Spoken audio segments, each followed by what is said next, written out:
31 डिसेंबरच्या पार्श्वभूमीवर नागपुरात मोठी कारवाई। नागपूर गुन्हे शाखेने 50 लाखांपेक्षा जास्त किमतीचं ड्रग्ज केलं जप्त। कारवाईत 5 आरोपींना अटक, 550 ग्रॅम एमडी ड्रग्ज जप्त। तर नागपूर पोलीस क्राईम ब्रांचच्या एनडीपीएसच्या पथकाची कारवाई। साताऱ्यामध्ये पोलिसांनी 12 जुगार अड्ड्यांवर छापे टाकत 13 जणांच्या विरोधात केले गुन्हे दाखल। कारवाईत पोलिसांनी 10,000 रुपयांचा मुद्देमाल केला जप्त। गुन्हे दाखल झालेल्या आरोपींमध्ये विविध वयोगटातील व्यक्तींचा समावेश।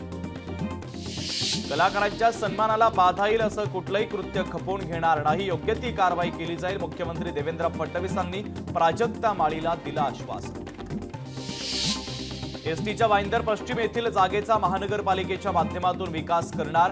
9,700 चौरस मीटर जागेवर स्वयंचलित संगणकीय वाहन चाचणी केंद्र उभारणार। वाहतूक मंत्री प्रताप सरनाईकांची माहिती। भीमा कोरेगाव शौर्य दिनाच्या निमित्तानं विजयस्तंभाला माननीय मुख्यमंत्री देवेंद्र फडणवीसांनी अभिवादन करण्यासाठी यावं।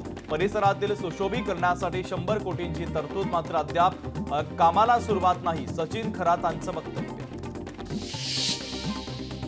महाराष्ट्र दारूबंदी कायद्याच्या अंतर्गत विशेष मोहीम। वर्ध्यामध्ये दारूबंदी कायद्याच्या अंतर्गत 11 गुन्हे दाखल, पोलीस अधीक्षकांच्या विशेष पथकाची कारवाई। घर बांधकामाच्या ठिकाणाहून वायर चोरी प्रकरणी एकाला अटक, तांब्याची तार, मोटार पंप, दुचाकींसह 83,000चा मुद्देमाल जप्त। रामनगर पोलीस ठाण्याच्या गुन्हे शोध पथकाची कारवाई। हिंगोलीमध्ये अनधिकृत बॅनरवर नगर परिषदेची कारवाई, अनधिकृत बॅनर्स लावणाऱ्यांवर गुन्हा दाखल। धनंजय मुंडेंवर कुठलाही आरोप सिद्ध झाला नाही, त्यांच्या राजीनाम्याची मागणी करण्याचं कोणतंही प्रयोजन नाही, आमदार दीपक केसरकरांचं वक्तव्य। मारहाणीच्या प्रकरणानंतर म्हाडाच्या कर्मचाऱ्यांचं आंदोलन, उपाध्यक्ष संजीव जयस्वाल यांच्यावर गुन्हा दाखल केल्याचा म्हाडाच्या कर्मचाऱ्यांनी केला निषेध। म्हाडाशी निगडीत समस्या सोडवण्यासाठी प्राधिकरणाकडून आतापर्यंत 7 लोकशाही दिनांचं आयोजन।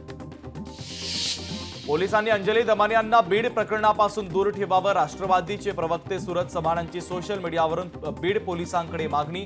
अंजली दमानिया या संतोष देशमुख प्रकरणात अडथळे निर्माण करत पोलिसांची दिशाभूल करतात, सुरज चव्हाणांचा आरोप। प्रतिकात्मक बंदूक दाखवत जिल्हाधिकारी कार्यालयाच्या बाहेर सामाजिक कार्यकर्त्यांचं लक्षवेधी आंदोलन। जिल्ह्यातील गुन्हेगारांचे शस्त्र परवाने रद्द केले जावे या मागणीसाठी प्रतिकात्मक बंदूक दाखवत आंदोलन। संघटन पर्वाच्या प्रभारी पदाची जबाबदारी घेताच भाजपचे नेते रवींद्र चव्हाण ऍक्शन मोडमध्ये। वसईतील विविध पक्षातील शेकडो कार्यकर्ते आज भाजपमध्ये प्रवेश करणार। दरम्यान प्राथमिक सदस्य नोंदणीला चांगला प्रतिसाद मिळत असल्याचं रवींद्र चव्हाणांचं म्हणणं।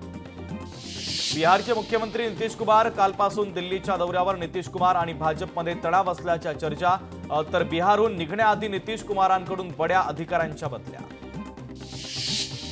नांदेड जिल्ह्यातील माळेगावच्या खंडोबा यात्रेला आजपासून प्रारंभ। खंडोबाची आणि मानकऱ्यांची पालखी काढत यात्रेला प्रारंभ। या पालखीचं दर्शन घेण्यासाठी लाखो भाविकांची उसळली गर्दी।